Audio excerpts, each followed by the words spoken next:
There's a kind of woman the frontier produces only once a generation. Not because she's rare, because she costs too much to make. You have to take everything from her first, the land, the name, the people who kept her soft, and then you have to wait. You have to let the grief do its slow, geological work, compress it, harden it, turn the sorrow into something that holds an edge. Most people don't survive that process. Most people collapse somewhere in the middle, in the quiet space between the losing and the deciding, and you find them years later with hollow eyes and borrowed whiskey and a story they can't finish. But every once in a while, maybe twice in a lifetime if you're paying attention, you meet the one who comes out the other side. She doesn't come out clean. Don't let anyone tell you she does. She comes out forged. I was a log keeper by habit and a coward by nature, and I watched the whole thing happen from close enough to feel the heat. I wrote down what I could, lost some of it, kept the parts that mattered. The auction was held on a Tuesday, which felt wrong. I don't know why death and humiliation always seem to happen on Tuesdays. Some days of the week carry a particular cruelty, a flatness that refuses to let drama breathe, and Tuesday is the worst of them. There's no poetry in a Tuesday, no mercy either. The Delacroix estate sale had been announced 3 weeks prior in the Calhoun County Courier. 4 lines of text buried beneath a notice about a missing mule and an advertisement for Dr. Fenwick's restorative tonic. 4 lines because the Delacroix family, despite owning the largest cattle operation between the Cimarron and the Canadian River for the better part of 2 decades, had become the kind of people that a frontier town prefers to forget quickly. I arrived early because I keep records, and early arrival is the only way to record anything accurately. My name is Eli Marsh. I am 34 years old. I have a habit of writing things down in a ledger I keep tucked inside my coat. The habit started when I was 9 and watched my father lose our home in a card game. And I decided then that I would write down everything that happened to me so that at least something in my life would be documented, witnessed, made real by ink. And on the morning of the Delacroix auction, I filled 3 pages before the auctioneer even climbed onto his crate. What I wrote: sky like hammered tin, ground still hard from last week's frost, 12 wagons in the yard. Someone has already helped themselves to the kitchen garden. I can see the pulled roots scattered near the fence. The big house looks smaller somehow. Buildings do that when the people leave. The barn doors are open, and one is hanging off its upper hinge. A crow is sitting on the water pump and not moving, not even when the Hendersons' youngest tries to shoo it. No sign of her yet. Her was Clara Delacroix, née Voss, 31 years old, widow of James Delacroix, who had been dead 6 months from what the doctor called a wasting sickness, and what I privately believed was the particular kind of dying that happens when a man borrows more than the land can carry and finally understands that it cannot. I'd known Clara for 4 years. Not well, not the way you know someone when you share meals and secrets, but the way you know a person when you watch them closely enough to understand the distance between what they show and what they carry. She came into town twice a month for supplies. She always paid in exact coin. She had a daughter named Inez, 6 years old, with her father's dark eyes and her mother's particular economy of expression, both of them giving away as little as possible at any given time. Clara kept her hair practical, her conversation brief, and her opinions to herself, which made her unusual in Calhoun County, where most people kept their opinions in their mouths and launched them at every available opportunity. What I also knew, because I was a log keeper and a small business accountant who helped the county assure 2 days a week, the Delacroix land had been mortgaged 3 times. The cattle had been sold to cover the second mortgage. The horses, the good ones, the quarter horses that James had spent 6 years breeding, had gone to a buyer in Amarillo before James was even in the ground.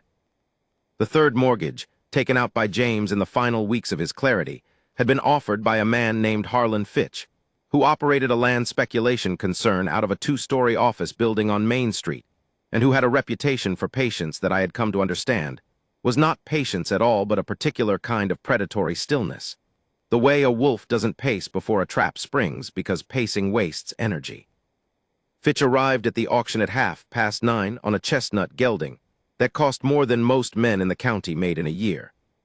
He wore a brushed coat and a hat without a single mark on it, and he stood near the back of the crowd with his arms folded and his face arranged into an expression of polite, almost bored interest that I recognized as performance. He wasn't bored. He'd been waiting 6 months for this particular Tuesday. Clara arrived on foot. That was the first thing that struck me, the absence of a horse. She'd walked the 2 miles from wherever she was staying now. I'd heard she'd been at the Riordan place, sleeping in the spare room with Inez, working in exchange for board. And she arrived carrying nothing except Inez on her hip and a canvas bag that looked mostly empty. She wore her good dress, which was not a statement of optimism but a statement of something else. Dignity, perhaps, or refusal, or the particular stubbornness of a woman who decides that if she is going to be stripped of everything in front of an audience, she will at least be dressed for it. She stopped at the edge of the assembled crowd and set Inez down and took the child's hand and stood there. People made room, not generously, the way people make room for someone they feel slightly ashamed about. I kept writing.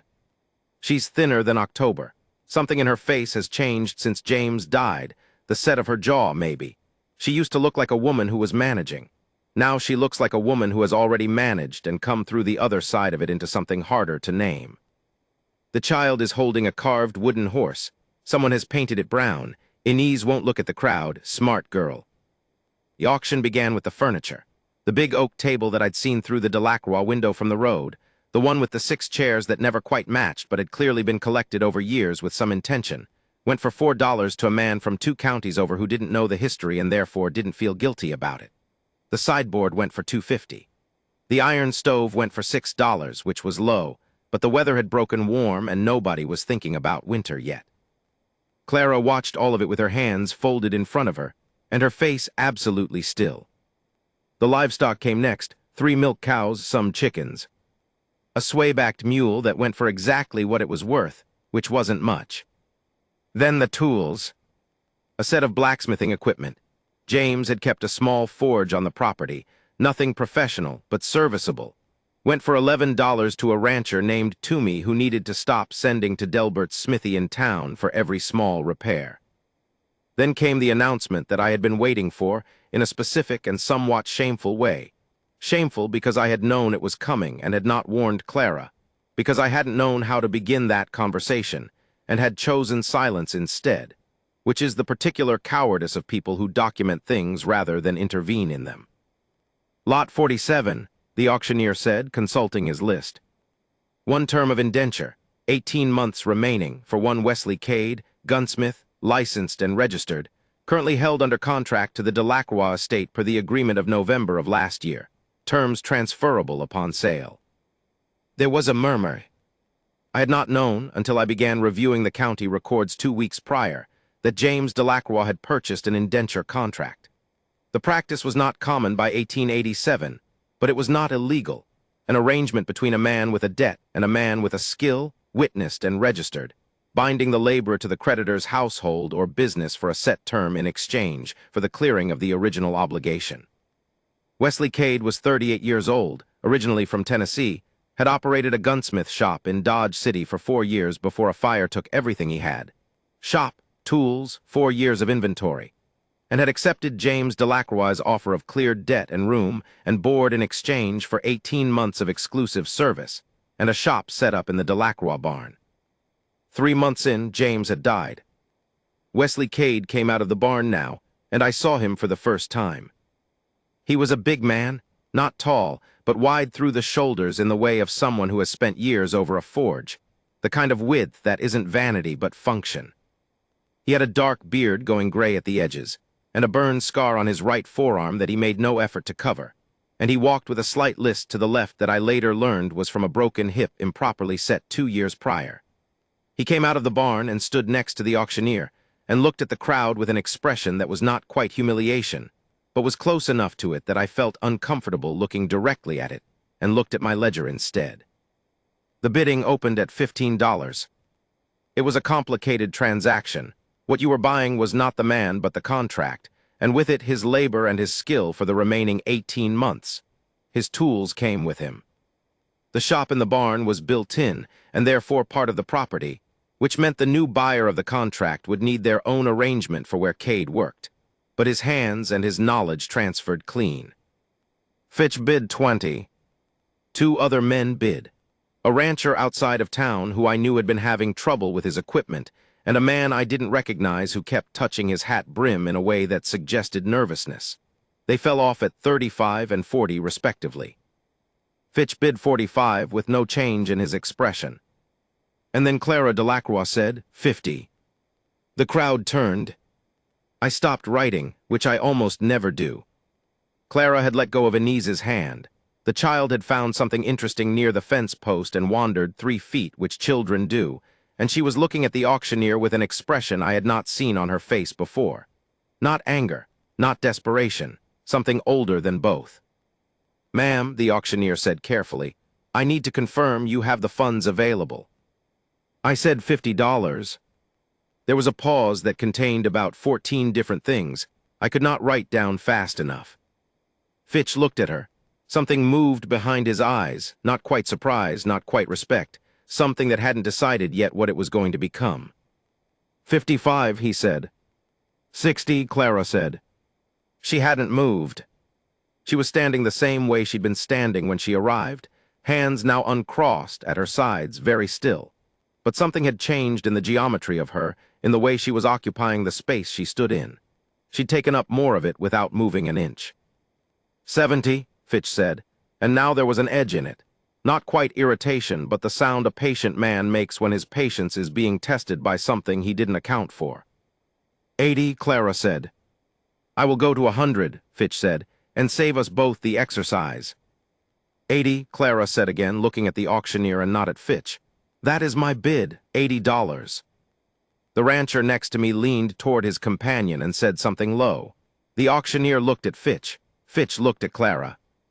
Clara looked at the auctioneer. Do I hear 90? The auctioneer said. Nobody said anything. Fitch could have gone to 90. I knew he could. I'd reviewed his accounts. He could have gone to 500 and not noticed. But something in his face had shifted, something that might have been a calculation or might have been a form of respect that he hadn't chosen to feel and resented slightly. He shook his head. Sold, the auctioneer said. $80 to Mrs. Delacroix. I looked at Clara. She turned, found Inez still crouched by the fence post, and walked to her daughter and took her hand and walked them both toward where Wesley Cade was still standing next to the auctioneer. She stopped in front of him. He looked at her. She was 5'4", and he was significantly larger, and she looked at him the way you look at a problem you have committed to solving. Do you know who I am? She asked. Yes, ma'am, he said. His voice was lower than I expected. Tennessee still in it, faint but there. Do you understand the terms of the contract? 18 months, my labor and skill, your direction. She nodded once. Can you work a forge? It's what I do. I mean a real one, not the barn setup. I mean a proper forge. Do you know how to build one? He looked at her for a moment. I can build one from a hole in the ground and enough stone. Clara looked at him for a long moment, and I couldn't read the expression. It wasn't trust, exactly. It was something more like assessment. The specific look of someone measuring a tool for a purpose they haven't explained yet. Good, she said. She paid the auctioneer an exact coin from the canvas bag that had looked mostly empty and wasn't. And I wrote in my ledger, she came with $80 and no horse and a child and a bag that fooled everyone including me. She bought the man no one expected her to buy. She is not done. I don't know what she's doing, but she is not done. The crow left the water pump when the crowd broke up. I watched Clara walk away, Inez on her left, Wesley Cade walking a respectful 2 paces behind, and to the right like a man who understood what his situation was, and intended to take its measure carefully before deciding anything else about it. Harlan Fitch watched too from his spot near the back, his hat still unmarked, his horse still expensive, his expression now doing something I'd never seen it do before. He looked uncertain. In 4 years of watching Harlan Fitch operate in this county, I had never seen that expression on his face. I wrote it down immediately. Because those are the moments that matter, not the grand gestures, not the speeches, but the small involuntary cracks in the face of the thing that's been winning. The flicker that says, I didn't account for this. She'd bought the Gunsmith. She'd spent her last $80 on a man with burned arms and a broken hip and 18 months left on a contract. And Harlan Fitch, who had been patient as a trap and certain as a cliff edge, was standing in a yard full of sold-off furniture looking at the back of a woman who had walked away from everything he'd taken from her, and had done it without looking at him once. I closed my ledger. I had 4 more pages of notes, but none of them were as important as the walk. The deliberate, unhurried walk, Inese's wooden horse clutched in one small fist, Wesley Cade's boots steady on the frosted ground. I had not yet understood what she was building, but I understood that she was building something. The Riordan place had a stone outbuilding that had been used for curing hides. It smelled like it. Wesley Cade took one look at it, walked around it twice, knocked on the walls in 3 places, climbed on the roof for reasons I did not fully understand, but that clearly told him something useful, and came back to where Clara was standing in the yard. "The north wall is stone all the way through," he said. "Good, we can put the forge against it, it'll draw better and the heat won't rot the timber. I'll need to break through for the flue." "What else?" He listed. I was there because Mina Riordan had asked me to document the arrangement. Clara was trading work for the use of the outbuilding, which suited the Riordan operation because they'd stopped curing hides 3 years ago and the building was wasted space, and because I had taken to being nearby in a way that I told myself was professional interest, and which was probably something more complicated than that. He listed fire clay for the forge lining, which he could source from the creek bed if she could get him a wagon, iron rod as much as they could afford, coal or charcoal would do, an anvil, which was the expensive part, a post vise, hammers of 3 weights, tongs multiple, a quench bucket, bellows. Clara listened to all of it without interrupting. "How much?" she asked. He paused. "With the anvil, $40 minimum, probably $50 to do it right." She looked at the outbuilding. "I have $11. Another pause longer. "The anvil," he said slowly, "is the piece I can't improvise. Everything else." He stopped, started again. "There's a blacksmith in Tucumcari who retired 2 years back, went east. His shop equipment has been sitting in his barn. His widow mentioned it to me before." He stopped again. Something moved in his face. "Before James passed, she might deal." "How far is Tucumcari?" "Half a day on a good horse." Clara turned and looked at Inese, who was sitting on the outbuilding step drawing something in the dirt with a stick. "I don't have a good horse," Clara said. Wesley said nothing for a moment. "Then I do." Clara looked at him. "She's mine," he said, a little defensively, though she hadn't challenged it. "The contract covers my labor, doesn't cover my horse." "I'm not asking for your horse," Clara said. "I know you're not," he said. "I'm offering the use of her." The silence between them was the particular kind that happens when 2 people are figuring out what they are to each other, in a situation neither of them chose. "Why?" Clara asked. He looked at the outbuilding, then at the frost-hardened yard, then at his burned arm without appearing to see it. "Because I know what it is to lose a shop," he said finally. "And what you're doing looks like what I did after, except yours." He stopped. "Except mine what?" "Yours has a particular intention to it," he said. "Like you know what you're building toward. I didn't know that when I started. I just knew I had to rebuild something or stop." Clara studied him for a long moment. "Does that matter to you, what I'm building toward?" "It might," he said, "eventually." "Then I'll tell you eventually," she said, and that was the end of that conversation.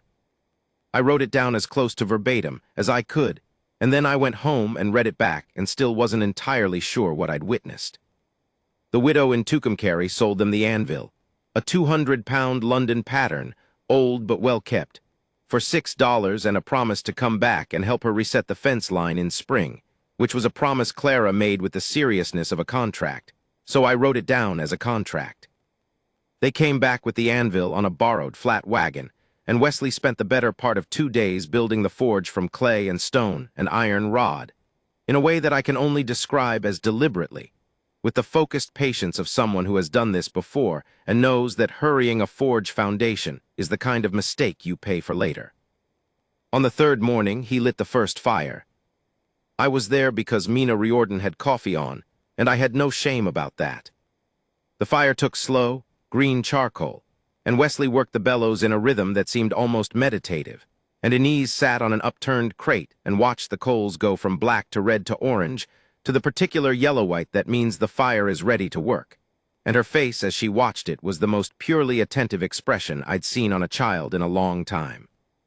"What does it feel like?" Inez asked. Wesley looked at her over the forge. "What does what feel like?" "When you put the metal in." He thought about it. He was not, I had come to understand, a man who answered questions without thinking about them, which made him unusual in a county full of people who answered before they'd finished hearing. "Like asking it a question," he said finally. "And the fire is the part that makes it listen." Inez considered this. "What question?" "Depends on what you're making." She thought about that too, and then went back to watching the coals, apparently satisfied. Clara was not there that morning. She was in town. I know what she was doing in town because I followed her at a discreet distance, which is not something I'm proud of, but which I'm recording honestly because these are my logs, and I made a commitment at age 9 to accuracy, even when accuracy is uncomfortable. She went to Harlan Fitch's office. She sat across from him for 22 minutes. I know because I watched from the boardwalk with my hat pulled down, pretending to study a list of nothing on a page I'd pulled from my ledger. She came out with nothing visible changed in her face or her posture, and walked to the dry goods store and bought flour and salt and a length of cotton cloth and walked back toward the Riordan place. I went to see Fitch the following morning, under the pretense of accounting work. He was in a mood I'd never seen him in before. Still controlled, Fitch was always controlled, but something underneath the control was moving in a new way. "She came in to ask about the land," he said without my asking, which was not like him. "The Delacroix acreage, the mortgage terms." I waited. "She wanted to know the exact amount outstanding," he said. "Principal plus interest to the dollar." "What did you tell her?" "The truth." He picked up a pen, set it down.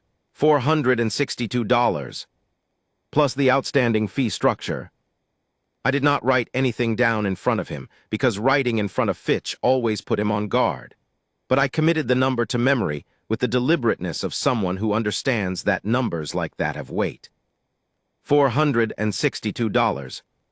She had $11 the day they fired the forge for the first time. I walked back to the Riordan place and sat on the fence and looked at the stone outbuilding and listened to the sound of the hammer. Wesley had started on something, first actual work from the forge, the sound rhythmic and certain through the stone walls, and tried to understand the math of it. I couldn't make it work. What I learned over the following 6 weeks in pieces, from watching and listening, and occasionally asking Wesley questions, he answered only partially. Clara had spent the 4 years of her marriage learning the cattle operation from James, in the particular way of a woman who understands that if things go wrong, she will be the one who needs to know how they worked. She knew contracts. She knew accounts. She knew the difference between a debt that could be renegotiated and a debt that couldn't. She also knew, and this was the part I hadn't understood, that Calhoun County had no gunsmith. Delbert Smithy did horseshoes and barrel hoops and fence hardware. Delbert was a capable smith, not a gunsmith. Guns that needed work went to Amarillo, which was 2 days away, or to a man in Tucson who took 6 weeks to return anything and charged accordingly. The county had 412 registered firearms. The nearest gunsmith was 110 miles distant. Every ranch operation, every lawman, every homesteader with a rifle they depended on for survival was sending their repairs away or going without. Clara had done the math. She had done it, I later learned in the weeks before the auction in the spare room at the Riordan place, with Inez asleep beside her, and a candle and a piece of paper she'd borrowed from Mina. She hadn't bought Wesley Cade because she was desperate. She'd bought him because she was strategic. The shop opened, if you can call it opening, since there was no sign and no announcement. By word of mouth that began with the Riordan boys mentioning to someone at the feed store that there was a gunsmith working out of the old hide-curring building on the east side of the Riordan property, and that mention traveling with the efficient speed that useful information always travels in frontier counties. By the 3rd week, Wesley had 4 rifles waiting for repair and a backlog of orders for custom work. Clara kept the accounts. I watched her do it one evening in the Riordan kitchen, Inez doing sums of her own beside her. Clara had found a primer somewhere and was teaching the child arithmetic with a seriousness that made it clear she understood numbers as survival tools, and the ledger Clara kept was meticulous. every transaction, every cost of material, every cent of profit against the $462 number that I was certain was written somewhere in her accounting, possibly at the top of every page. I almost asked her about it directly once. I didn't, because she would have looked at me with that particular economy of expression and said something brief that would have made me feel I'd misunderstood the situation entirely, and I had enough of that feeling already. What I did ask, one evening when she was walking back from the outbuilding with a lantern, and I happened to be leaving at the same time, how long? She looked at me, how long what? Until you have enough. She carried the lantern the way people carry things they're used to carrying, without noticing it. 8 months, she said, if the work holds. And if it doesn't? She thought about it in that way she had, the honest pause that wasn't reluctance but genuine consideration. Longer, she said. And Fitch won't. He can't move on the land until the legal term of the default is completed, she said. I know the terms. I read the contract before James signed it. I told James not to sign it. A pause. He signed it. I had not known she'd told him not to. That information sat in me uncomfortably, the way all information sits that arrives too late to be used for anything except understanding. I'm sorry, I said. For what? For not warning you about the auction, about Cade's contract. She looked at me for a moment with an expression I couldn't fully read in the lantern light. I knew, she said. I read every document in the county records office the week after James died. Cade was listed in the estate inventory. I knew he was going to be auctioned. I stared at her. The $80, I said. You had it ready. I saved it from the cattle sale, she said. James thought it went to the second mortgage. Some of it did. You planned this. I survived this, she said, with a precision that told me the two things were not the same to her. There's a difference. She went inside. I stood in the cold for a while and looked at the outbuilding where the forge was banked for the night, and thought about a woman with a 6-year-old daughter, and 11 visible dollars and 80 invisible ones reading county records the week her husband died, in a rented room, by borrowed candlelight, figuring out what she had left to work with. And then I walked home and wrote 9 pages. Wesley Cade, I came to understand over those weeks, was not what I had first assessed him to be. The limp was more pronounced on cold mornings. He'd broken the hip falling from a barn roof during a fire, not the Dodge City fire that took his shop, a different fire earlier on the Tennessee farm where he'd grown up, when he was 19 and trying to save the horses. He'd saved 3 out of 7, which he mentioned once in passing with the tone of a man who had been doing that math for 20 years. He was meticulous with tools the way very few people are meticulous with anything, not obsessively, not fussily, but with the specific respect of a person who understands that a tool is an extension of your intention, and if you don't maintain it, you are not taking your own intentions seriously. He cleaned his files and his gauges with a worn piece of chamois at the end of every day. He kept his hammers in an order that I eventually realized corresponded not to size, but to the task each was used for most often. He talked to Anise when she came to the shop, which she did increasingly often, with the confidence of a 6-year-old who has decided that a person is safe and therefore requires no further consideration. He answered her questions with the same consideration he gave Clara's, which was more than most adults gave a child that age. Why does it turn colors? She asked one afternoon, watching him work a piece of bar stock. The metal is telling you its temperature, he said. Red is hot, orange is hotter, yellow-white means it's ready to move. What if it's just black? Then it's cold or dead. Metal can die.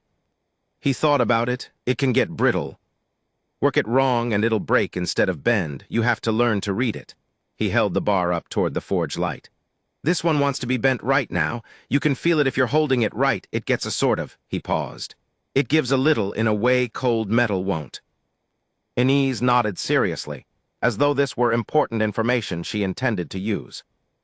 I wrote it down because I write everything down, and because something in the way he explained it, it gives a little, seemed like it was about more than metal.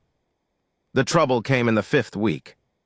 It came in the form of 2 men on horses who arrived at the outbuilding on a Wednesday afternoon and told Wesley that Mr. Fitch was interested in engaging his services, and that the arrangement he currently had was perhaps not as favorable as one Mr. Fitch could offer, and that if Cade had any interest in discussing terms, Mr. Fitch was amenable to acquiring the remainder of his contract for a generous consideration. I was there. I was in the corner with my ledger, and I don't think they'd fully registered that I was there, which has been an operational advantage throughout my life. People forget you're in the corner. Wesley listened to all of it. Then he said, "The contract's not for sale." The taller of the two men said, "Mrs. Delacroix might see it differently." "Then she and I will discuss it," Wesley said. "The two of you don't enter into that conversation."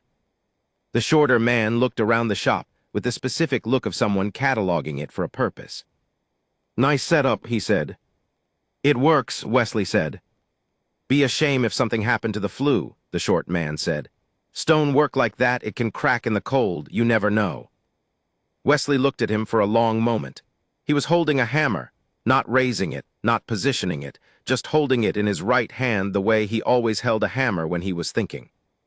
"Get off this property," he said. They went.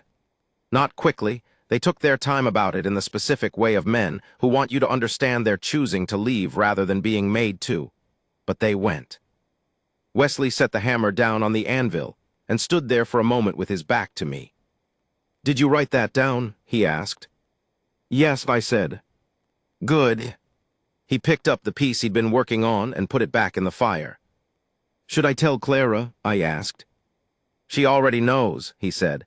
"She knew he'd try something. She told me 2 weeks ago to expect company." "I processed this. She told you."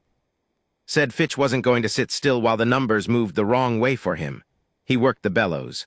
The coals brightened. "She's been expecting this." "What did she say to do about it?" He pulled the piece from the fire and set it on the anvil and hit it twice, sharp, certain blows, and then looked at it for a moment. "She said keep working," he said. "Said the only answer to a man like that is to keep working until you don't need to answer him anymore." He put the piece back in the fire. "She's right," he said. "It's the only way it works." I didn't write anything for a moment, because sometimes you need both hands to feel something before you write it down. Then I wrote, "She's building her answer. She's been building it the whole time, not a confrontation, not a legal battle, a number.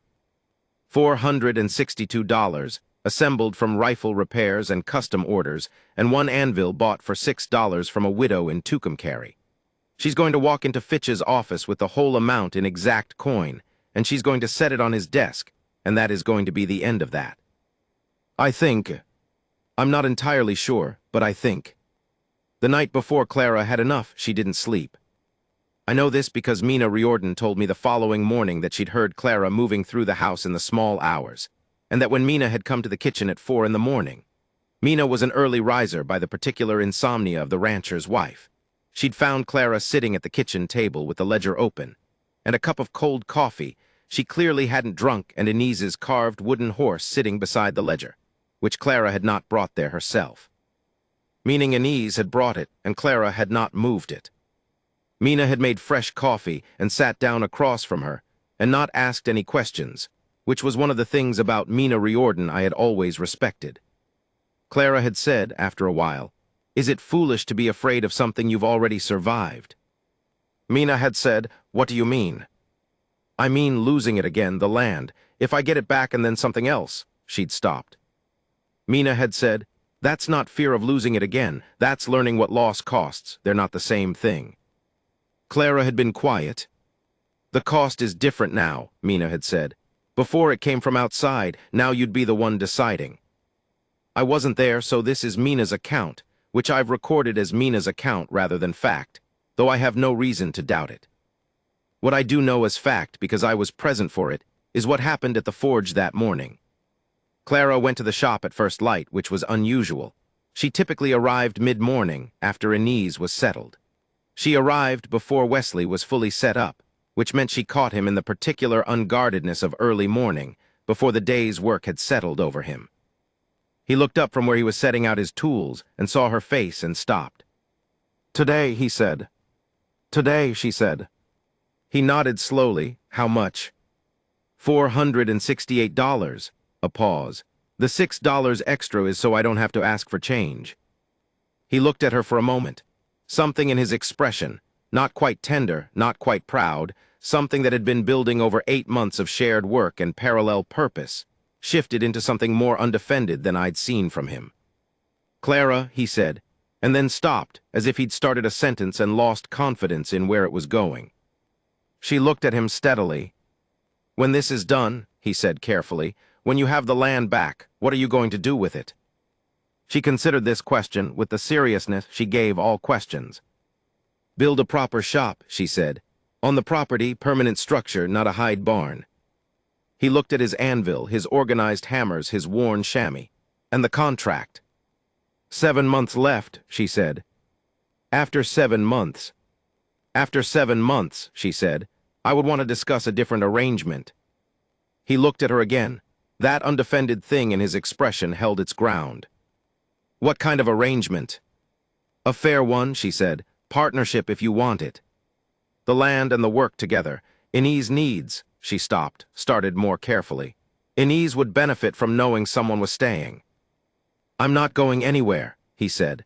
Not quickly, not with the eagerness of someone trying to reassure, but with the flatness of a man stating a fact he's already decided. "Then let me go take care of this," she said, "and when I come back we'll talk about what comes after." She picked up the ledger from the workbench where she'd set it. "I'd like to come with you," he said. She paused. I thought she might say no. Clara had done everything with a specific self-contained quality that I'd come to think of as structural. The way a building has load-bearing walls you can't remove without consequence. "All right," she said. I was waiting outside Fitch's office at 9:30, because I am a log keeper, and some occasions require a witness. The street was ordinary, 2 men loading a freight wagon, a dog asleep in the thin fall sunlight.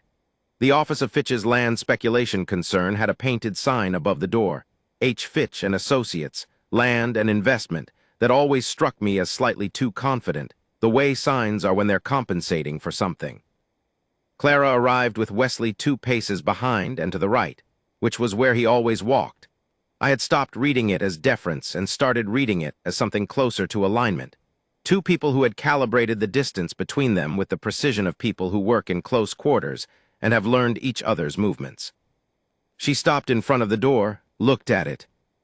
Wesley said nothing. She opened it and went in. I stayed on the boardwalk.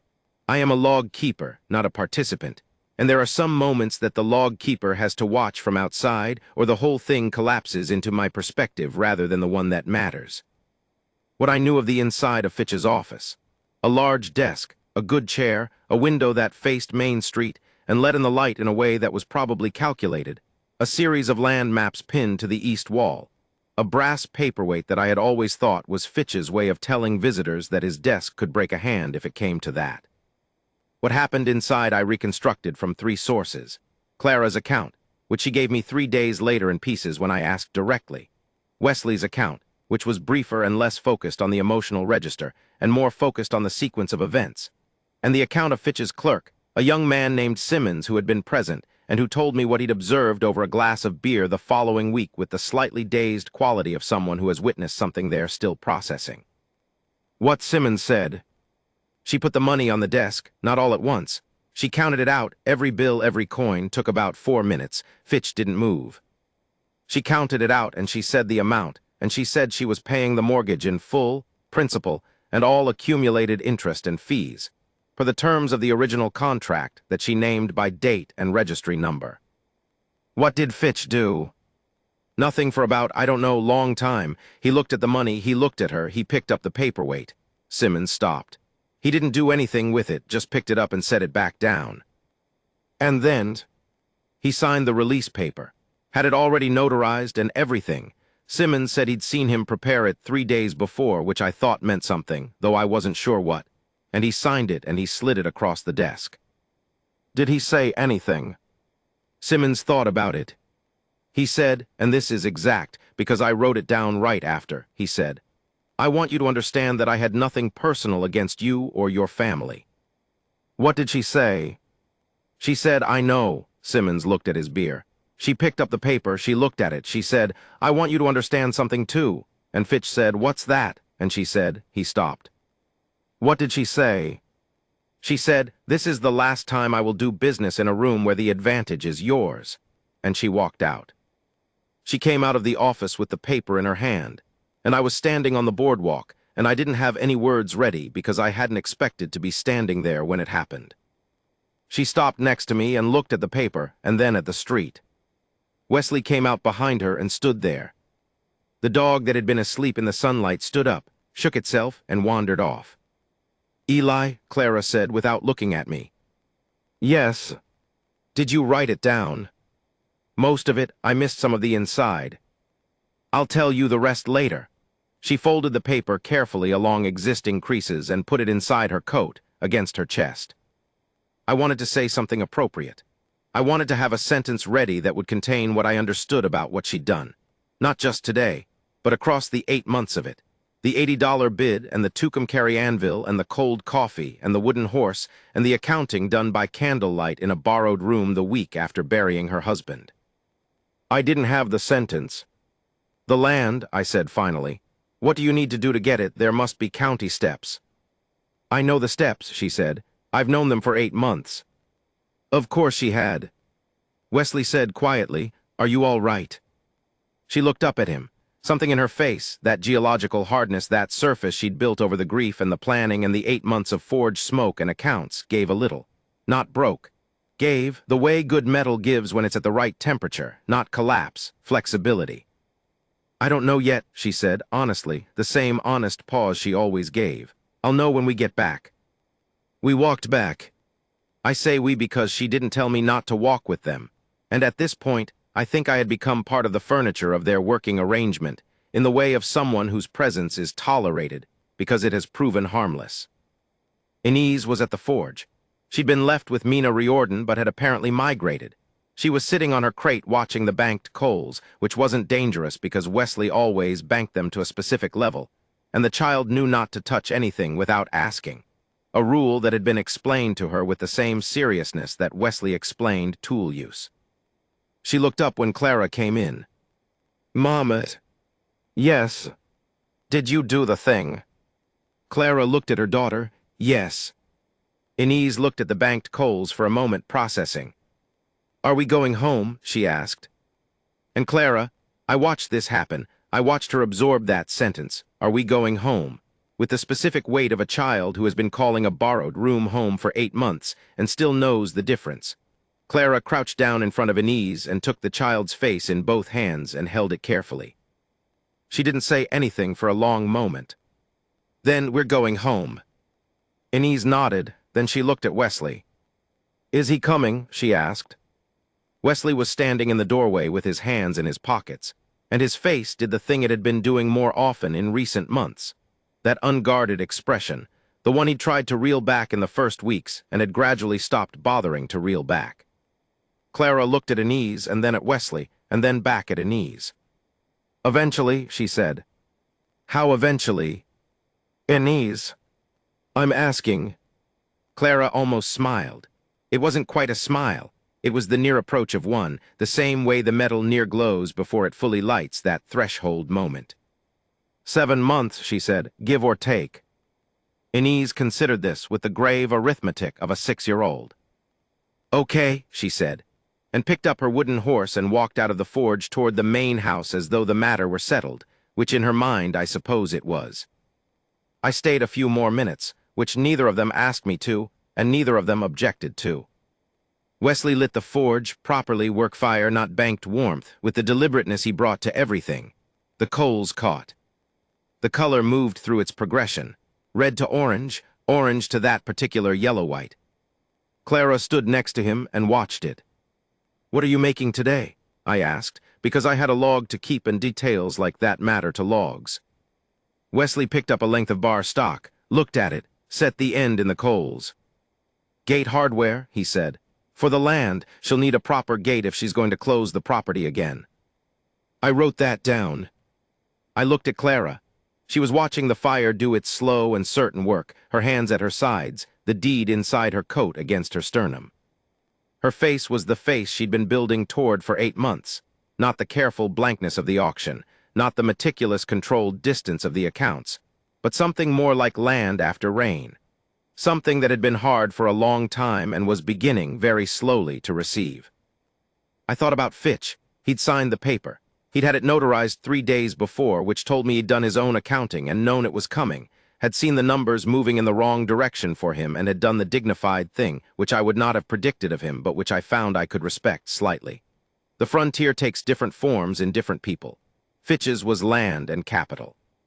Clara's was something else, a combination of calculation and grief, and the specific stubbornness of a woman who reads county records the week after burying her husband, because she has a daughter and a canvas bag and $80, and does not intend for that to be the end of anything. The hammer fell. The first blow on the gate hardware, the decisive, certain sound of iron being told what it will become. I closed my ledger. There were things I could still write. The details of the county registration process, which Clara completed in the following week with the efficiency of someone who had rehearsed it. The first night back on the Delacroix land, which Mina told me involved Clara standing in the yard for a long time in the dark, not doing anything, just standing in it. Inez apparently standing beside her in her nightgown, not asking why, just standing. Wesley arriving 7 months later with a wagon. The gate hardware, which he finished that afternoon, which fit perfectly. But those are other stories. What I kept, what I wrote and kept, and will not lose the way I lose other things, is the 8-month shape of it. The $80 she'd saved in secret, the auction no one expected, the anvil from Tucumcari, the forge built from a hole in the ground and enough stone, the accounts kept by candlelight. The $468 counted out on a desk, every bill, every coin, while Harlan Fitch held a brass paperweight and didn't throw it, because he understood that what he was watching was already done and had been done for a long time. She hadn't bought the gunsmith because she was desperate. She'd bought him because she had a plan, and the plan required his hands and his knowledge and his particular way of building a fire and reading what the metal was ready to do.